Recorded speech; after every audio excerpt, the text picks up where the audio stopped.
Hi, this is Mark by Mark A. Foster, Ph.D. for the Maoist Third Worldist Collective.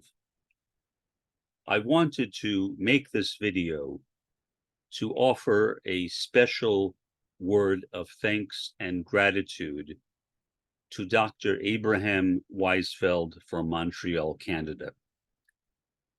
He has graciously written back to me and responded to my previous video, which was a dedication to him. And I feel as though, in addition to thanking him, which I did by responding to his message, albeit 2 weeks late because I didn't notice it, I should also say something verbally, which is what I'm going to do right now. I am deeply concerned for him. He is a wonderful man. He is a Maoist third worldist. Like me, he was at one point a Trotskyist, although I wasn't exactly a Trotskyist. I was more of a heterodox Trotskyist, but close enough. He and I are both now Maoist third worldists, and that's what matters. And I just have such tremendous respect for him. A man who was willing to go into Palestine to face the rubber bullets of the Israeli Defense Forces, throw stones at them, stand alongside Palestinians, and even be regarded as a Palestinian himself, although he is from Canada and Jewish. If I were still practicing Judaism in any sense, and I really can't say I ever was exactly practicing Judaism, but maybe in a sense. I mean, I went to Hebrew school. I had a Brit Milah, which is the covenant of circumcision, which sometimes I feel embarrassed to mention for some reason. I did receive a bar mitzvah when I was 13 years old. So I guess in that sense, I was practicing Judaism, although very nominally. I never celebrated the high holy days. Nobody in my family did. When I was a little kid, we did celebrate Hanukkah and Passover. As I got older, that stopped as well. My family never joined a temple, a synagogue, or a community center, which are names for houses of worship in the Jewish community. So I don't really know if it's legitimate for me to say that I was practicing Judaism. Maybe. At the very least, I learned ethical monotheism from my experiences in Judaism. That I learned, and that remains with me today. But more importantly, I think, for now,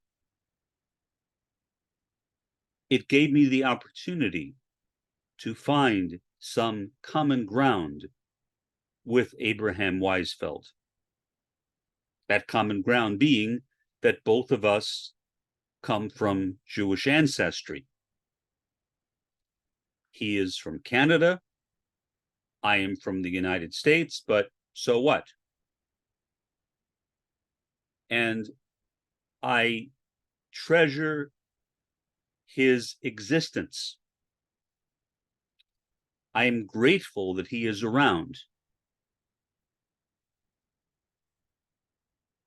I am indignant that he is facing federal charges in Canada. And I sometimes wonder if that could happen to me.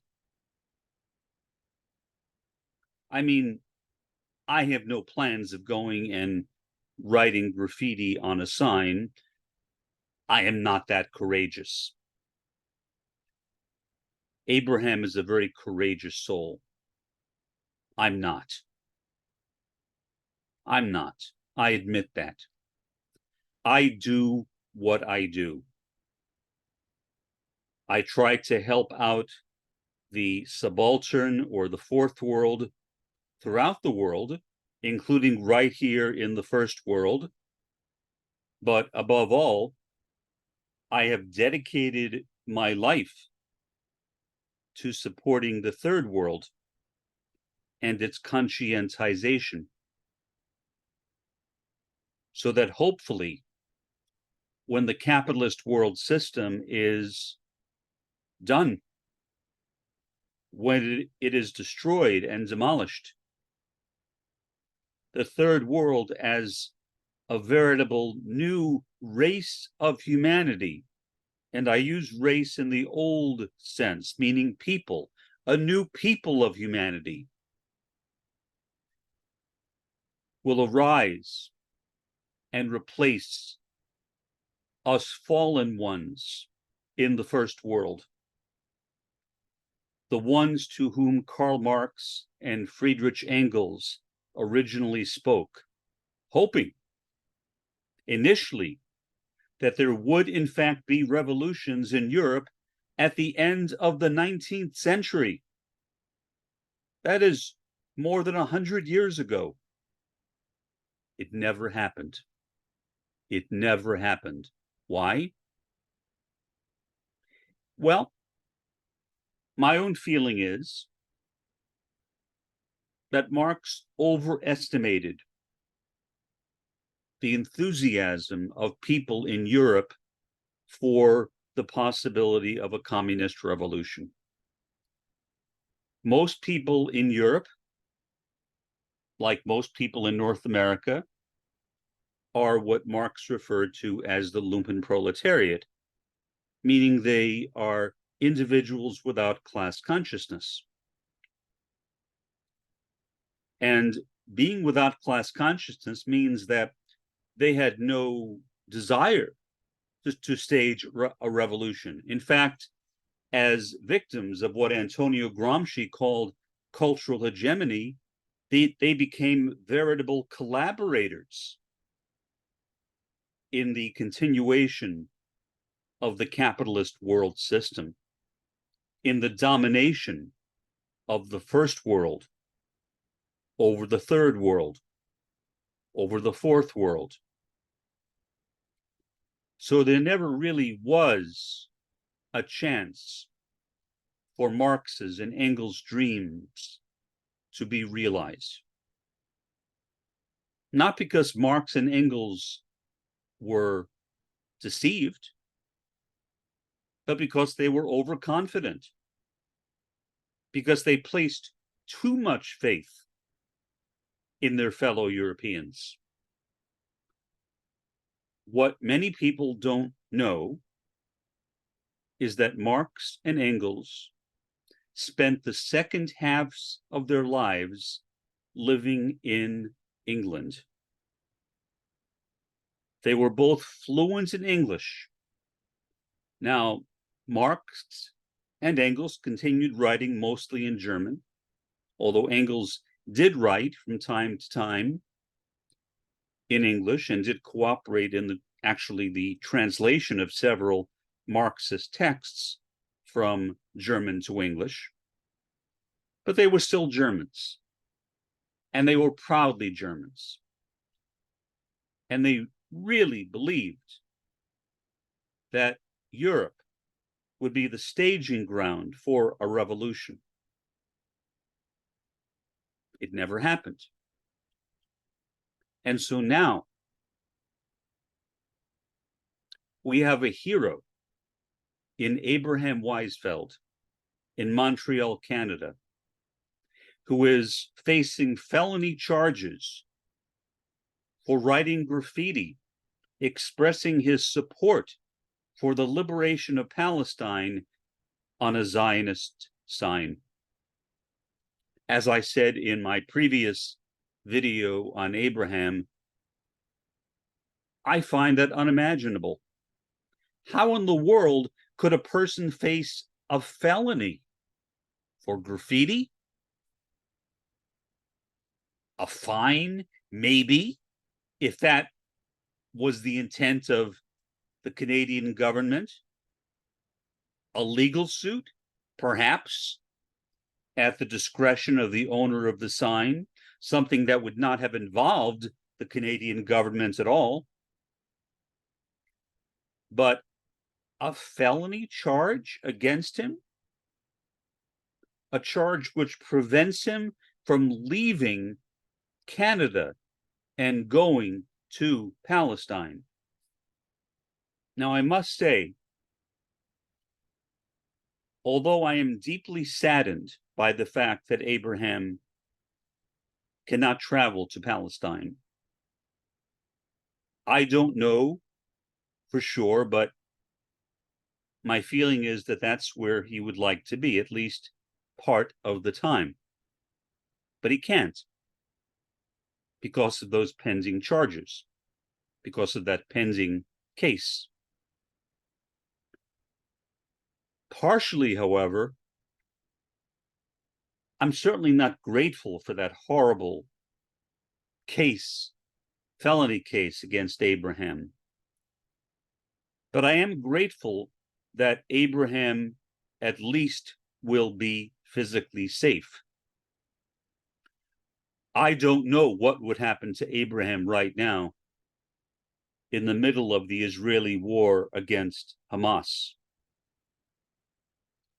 Certainly, Abraham will be placing himself in the line of fire, and something really horrendous might happen to him. I would certainly hope not, but who's to tell?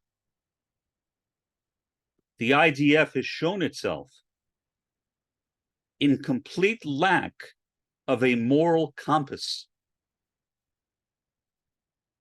kind of like some relatives of a childhood friend of mine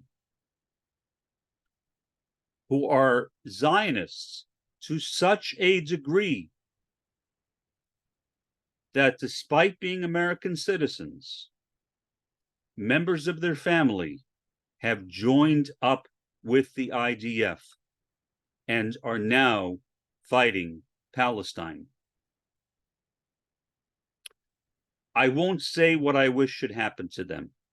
I think that would be entirely inappropriate. I will let you all draw your own conclusions.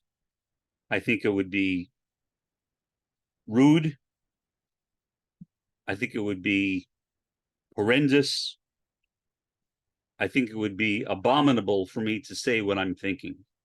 But perhaps you can read my mind to an extent. Not literally, but to an extent. I certainly don't care about them. I don't care about their well-being, considering what they are doing, considering their cooperation in Bibi Netanyahu's war on the indigenous inhabitants of Palestine, the Palestinians, which include Muslims, Christians, and Jews. There are Jews among the Palestinians, and I'm not talking about Abraham Weizfeld. There are Jews among the Palestinians.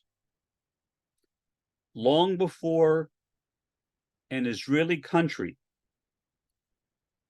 was planned toward the end of World War II,